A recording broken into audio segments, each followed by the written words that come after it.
नमस्कार दोस्तों, स्वागत है आपका जी के विद मितेश सर में।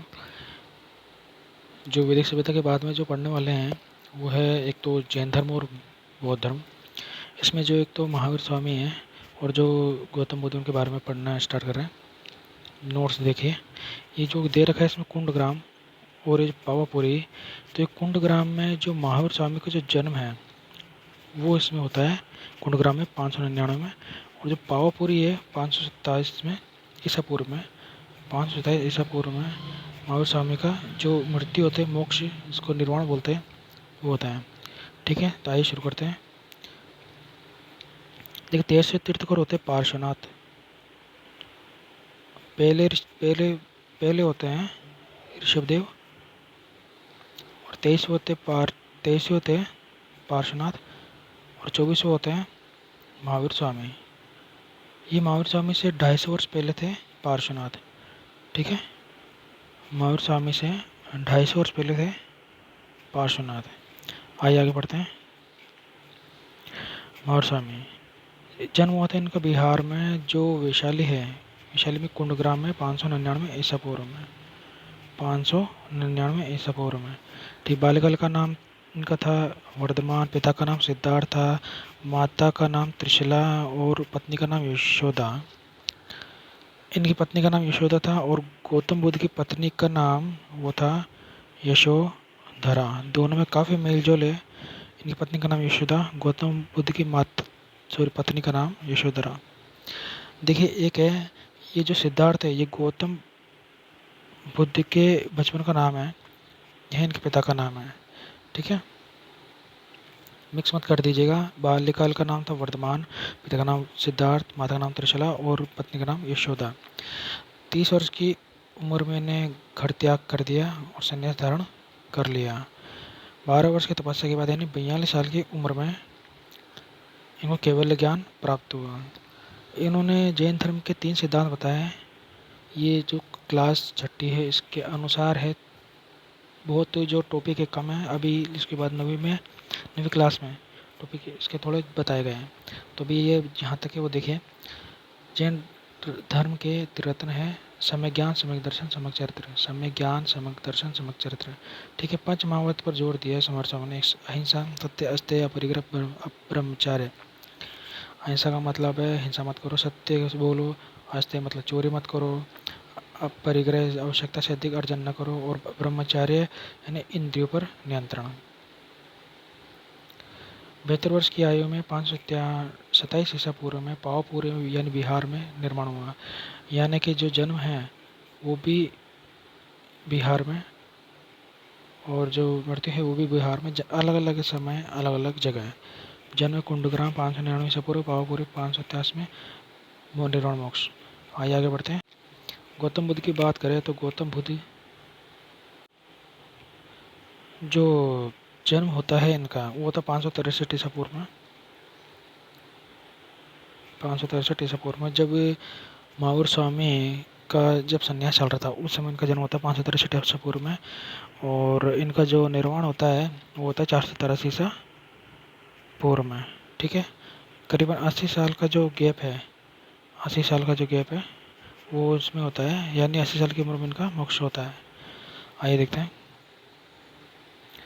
563 ईसा पूर्व में इनका जन्म होता है। बाल्यकाल का नाम इनका सिद्धार्थ होता है। नेपाल में होता है इनका जन्म, लुम्बिनी में। इनका जन्म होता है लुम्बिनी में, नेपाल में। ठीक है, पिता का नाम इनका शुद्धोधन होता है, माता का नाम महामाया होता है। ये देखिए, जन्म होता है लुम्बिनी 563 ईसा पूर्व में और इनका जो निर्वाण होता है वो कुशीनगर 483 ईसा पूर्व में है। देखिए, एक बात है इसमें देखिए, जो महावीर स्वामी का जो जन्म होता है कुंडग्राम 599 ईसा पूर्व में होता है और पावापुरी 527 ईसा पूर्व में मोक्ष होता है। लेकिन जो गौतम बुद्ध का जो जन्म होता है वो 563 ईसा पूर्व लुम्बिनी में होता है। लुम्बिनी नेपाल में है और कुशीनगर बिहार में 483 ईसा पूर्व में इनका मोक्ष होता है। साधुओं ने गौतम बुद्ध के बारे में भविष्यवाणी कर दी थी कि गौतम बुद्ध या तो महान राजा बनेंगे, महान साधु। तो इस आधार पे उनको बिल्कुल जो दुख से बिल्कुल विलीन अलग रखा गया। राशि सुख में किसी की प्रकार कोई कमी नहीं रखी गई, यहाँ तक कि उनके बगीचे में जो सूखा पत्ता है वो तक नहीं रखा गया, इन सारे दुखों से दूर रखा गया। तो दुख का एक भी इनमें जीवन में दुख नहीं देखा गौतम बुद्ध को राज सुख में, जब तक राज सुख में रहे। अब ये इनका जो साधुपन था, इनका जो जीवन था वो कैसे बदला, ये बौद्ध साहित्य से ज्ञात होता है कि इनकी इन घटनाओं को देख करके संन्यास धारण करने का इन्होंने निश्चय किया। कौन कौन सी घटना थी? एक तो थी, देखिए, एक तो वृद्ध पुरुष था, एक बीमार व्यक्ति था, एक शव था और एक प्रसन्नचित्त सन्यासी था। एक वृद्ध पुरुष बूढ़ा होने के बाद में जो व्यक्ति है वो कितना दुखी हो जाता है, उसका शरीर काम नहीं देता था, ये एक तो ये दुख है। बीमार व्यक्ति जो बीमार होता है वो भी दुखी, शव है वो दुखी, उसके शव के आसपास पूरा नेगेटिव ऊर्जा, उसके पास रोने वाले सब दुखी। प्रसन्नचित्त सन्यासी, यानी सुखी कौन है? से सन्यासी सुखी है और बाकी सब जगह दुख है। तो उनका ये समझ में आएगा संसार में सब जगह दुख ही दुख है। इन सब चीज़ों को देख करके उनके मन में बहुत वैराग्य उत्पन्न हो गया। उन्होंने फिर क्या किया कि जो 29 वर्ष में गृह त्याग दिया, रात को अपनी पत्नी और पुत्र को राहुल को स्वतः छोड़कर चले गए। ये घटना महाविनिष्क्रमण मानी जाती है। 35 वर्ष की आयु में बोधि वृक्ष के नीचे उनको ज्ञान प्राप्त हुआ, जो उन्होंने प्रथम उपदेश सारनाथ में दिया। जिनके साथी थे 5, इनके साथ ही तपस्या कर रहे थे, जो उनको छोड़कर चले गए थे। उसके बाद में आगे चल के उन्होंने प्रथम उपदेश सारनाथ में दिया, सामान्य जनता की बोलचाल की भाषा में उन्होंने उपदेश दिया ताकि जनता को समझ आए। बुद्ध की शिक्षा के 4 आर्य सत्य हैं। एक दुख है, दुख का कारण है, दुख का निरोध और दुख निरोध का मार्ग है। इन्होंने दुख के मार्ग के निरोध हेतु इन्होंने अष्टांगिक मार्ग को बताया है। दुख के मार्ग के निरोध हेतु इन्होंने अष्टांगिक मार्ग बताया है। वो क्या है? देखिए, सम्यक दृष्टि, सम्यक वाक, सम्यक जीविका, सम्यक स्मृति, सम्यक संकल्प, सम्यक कर्म, सम्यक प्रयास और सम्यक समाधि। ठीक है, आप इसको ऐसे बोल सकते हैं जैसे बुद्ध ने देखा, बोला, जिया, याद रखा, वह फिर समय संकल्प किया, फिर कर्म किया, प्रयास किया, फिर समाधि ली। देखा, बोला, जिया, याद रखा, संकल्प किया, कर्म किया, प्रयास किया और समाधि ली। 4 ये और 4 ये अष्टांगिक मार्ग कहलाते हैं। 483 ईसा पूर्व बुद्ध का कुशीनगर में निर्वाण हो गया, करीब 80 वर्ष की आयु में।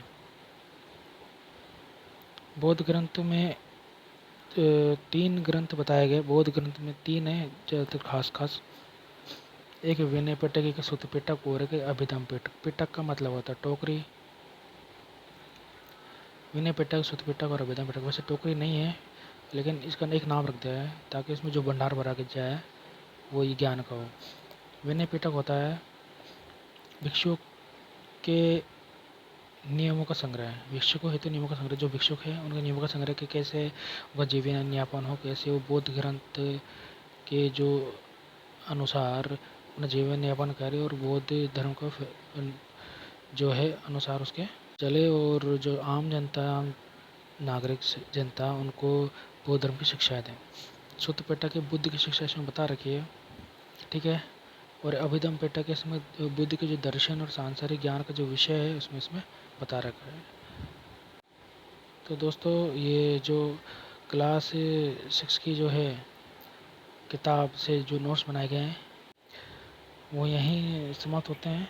आगे बढ़ेंगे आगे वाली जो है जो पार्ट उसके नोट्स में। ठीक है, आगे अब आने वाले नोट्स को भी इसमें आए आपके समझ में, इसलिए सब्सक्राइब कर लीजिए। तो मिलते हैं अगले वीडियो में, तब तक के लिए जय हिंद, जय भारत, धन्यवाद।